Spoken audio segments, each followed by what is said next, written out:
En 1997, à Elmina, le 6e arrondissement de Nouakchott, un groupe de 3 jeunes rappeurs mauritaniens voit le jour. Ce trio, surnommé Diamitek, se compose de Marba, Ousmane Sow et Aneba. Dès leur début, ils adoptent un discours révolutionnaire en dénonçant les injustices ayant cours dans leur pays natal, la Mauritanie.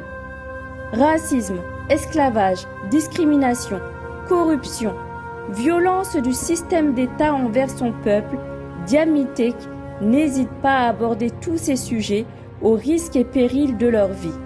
Sans oublier l'étouffante histoire des événements de 1989 où eurent lieu des massacres ethniques de centaines de négros mauritaniens, laissant meurtris des familles, des veuves et orphelins. Ainsi, ils deviennent la voix des sans-voix, celle des opprimés. L'intitulé de leurs 2 premiers albums, sortis en 2007 et 2010, Gonga, qui se traduit vérité, prend tout son sens. Engagés, ils sont bien déterminés à mener le combat contre vents et marées. Cependant, leur rébellion face au système d'injustice les contraint à l'exil dans les années 2010. La Belgique deviendra leur terre d'accueil.